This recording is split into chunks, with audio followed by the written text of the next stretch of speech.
దౌర్భాగ్యం ఏంటంటే ఒక ముఖ్యమంత్రి స్థాయిలో ఉన్నటువంటి వ్యక్తి చెప్పిన అబద్ధాలు పదే పదే చెప్పడం.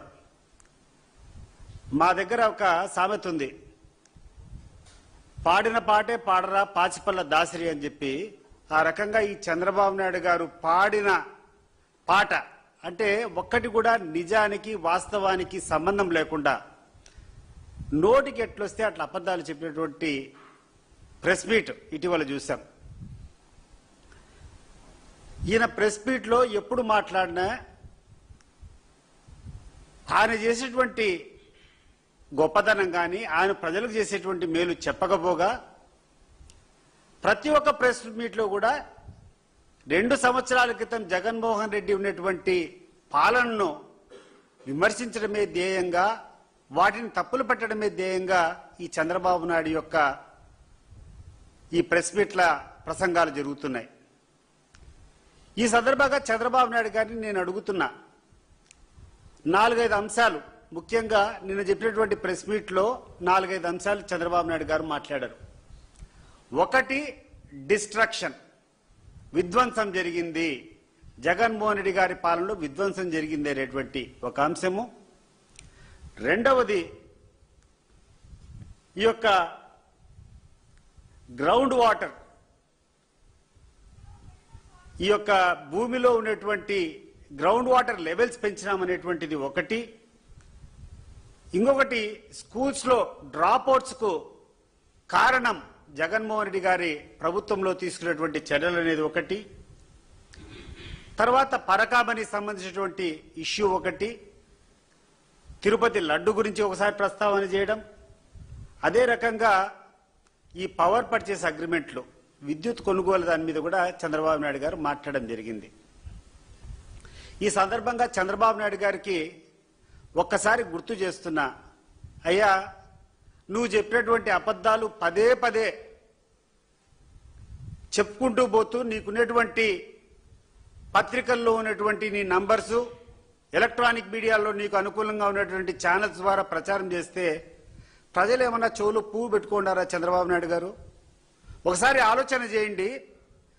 చంద్రబాబు నాయుడు గారు ఇచ్చినటువంటి సూపర్ 6 ఇది 2024 మే 9వ తారీఖున మీరు ఇచ్చినటువంటి పేపర్ అడ్వర్టైజ్మెంటు, మీరు చెప్పినటువంటి పాంప్లెట్, మీ యొక్క ఎన్నికల హామీల్లో 143 ప్రామిసులు ఇస్తూ వాటిలో అత్యధిక ప్రాధాన్యత ఈ సూపర్ 6 మీద అని చెప్పి మీరు ఇచ్చినటువంటి ప్రామిసులు ఇవ్వండి చంద్రబాబు నాయుడు గారు. దీంట్లో ముఖ్యమైనటువంటిది యువతకు 20 లక్షల ఉపాధి అవకాశాలు లేదా నెలకు 3000 నిరుద్యోగ వృత్తి. చంద్రబాబు నాయుడు గారు చూడండి ఒకసారి, మీరు ఎక్కడైనా ఈ రాష్ట్రంలో ఎవరికైనా ఉద్యోగం ఇచ్చారా? ఉద్యోగం ఇవ్వనటువంటి యువతకు ఎవరికైనా ఉద్యోగం రాలేదని చెప్పి నిరుద్యోగ వృత్తి 3000 రూపాయలు ఇచ్చారా చంద్రబాబు నాయుడు గారు? This is your first promise. మళ్ళా గుర్తు చేస్తున్నా, నువ్వు మాట్లాడావు సూపర్ 6 సూపర్ హిట్ అని మాట్లాడావు. నేను చెప్తున్నా ఈరోజు నీ సూపర్ 6 సూపర్ ఫ్లాప్. రెండోది, ప్రతి రైతుకు ఏటా 20,000 ఆర్థిక సహాయం అని చెప్పావు. చంద్రబాబు నాయుడు గారు, నువ్వు ఈరోజు అధికారంలోకి వచ్చి 1 సంవత్సరం 7 నెలలు దాటిందంటే దాదాపు 19 నెలల నుంచి 20 నెలలు అవుతుంది నువ్వు అధికారంలోకి వచ్చి. ఎంత ఇచ్చినావా ఈరోజు రైతులకు? నువ్వు గాని నీ తెలుగుదేశం పార్టీ కార్యకర్తలు గాని గ్రామాలకు వచ్చి విచారిస్తారా?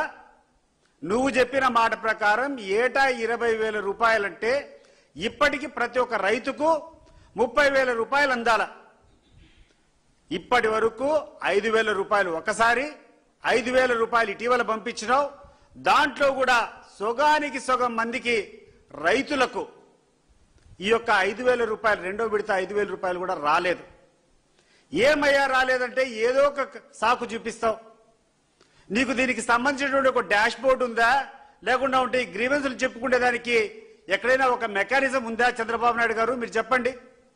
అర్హత ఉండి కూడా రానటువంటి రైతు బాధపడతా ఉంటే తిరిగి అప్లికేషన్ పెట్టుకునేదానికి ఎక్కడైనా స్థలం ఉందా? ఒకసారి ఆలోచన చేయి. మూడవది ప్రతి మహిళకు నెలకు 1500 రూపాయలు అని చెప్పావు. ఇది నీ మూడో హామీ. ఎక్కడైనా ఈ రాష్ట్రంలో ప్రతి మహిళకు 1500 రూపాయలు ఇచ్చేటువంటి పథకం జరుగుతూ ఉందా చంద్రబాబు నాయుడు గారు?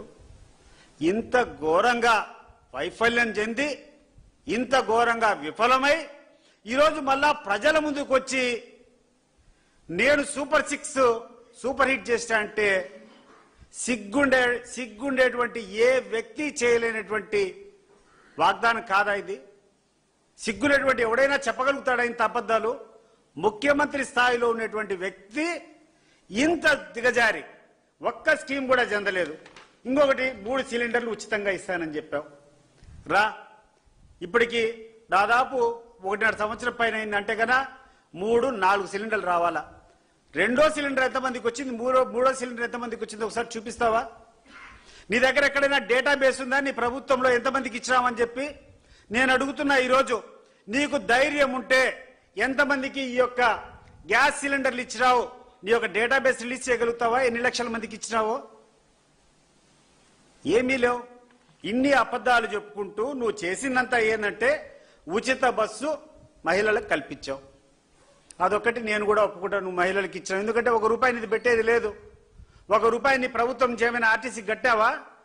మహిళలకు ఫ్రీ ట్రాన్స్పోర్ట్ చేయడం వల్ల అదనంగా ఏమైనా బస్సులు పెట్టావా?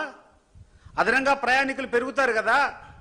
ప్రతి ఒక్క రోజు నువ్వు చెప్పినటువంటి ఉచిత బస్సు హామీ వల్ల కొన్ని వేల మంది కొన్ని లక్షల మంది మహిళలు ఈరోజు ప్రయాణం చేయాలని రోడ్ల మీదకి వస్తారు.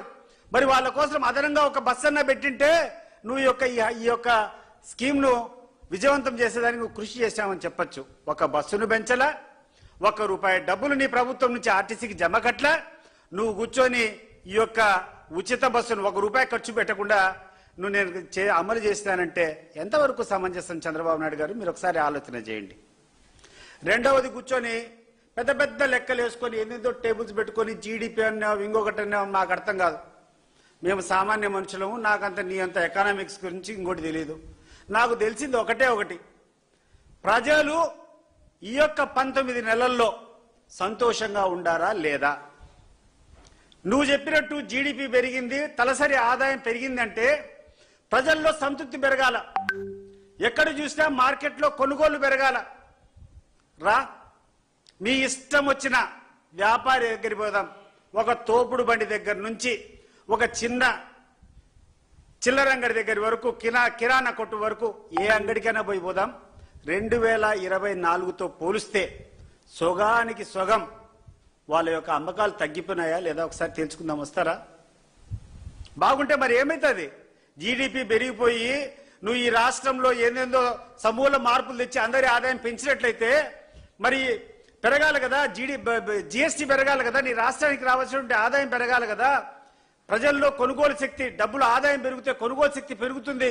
మరి ఈ యొక్క అంగడిలో వ్యాపారం జరగాలి కదా. మీకు ధైర్యం ఉంటే ఒక తోపుడు బండి పండ్లు అమ్ముకునే వాని దగ్గర నుంచి, ఒక కిరాణా కొట్టు వాని దగ్గర నుంచి ఇక్కడ జరిగే ఏ వ్యాపార సంస్థకైనా పోయి ఎంక్వైరీ చేద్దాం. మరి జీడిపి పెరిగిందా లేదా, ఈ రాష్ట్రం బాగుపడిందా లేదో అర్థమవుతుంది. రైతుల పరిస్థితి చూస్తే ఎంత అధ్వానం అంటే అధ్వానం. జగన్మోహన్ రెడ్డి గారి ప్రభుత్వానికి నీ ప్రభుత్వానికి నక్కకు నాగలోకానికి ఉన్నంత తేడా ఉంది.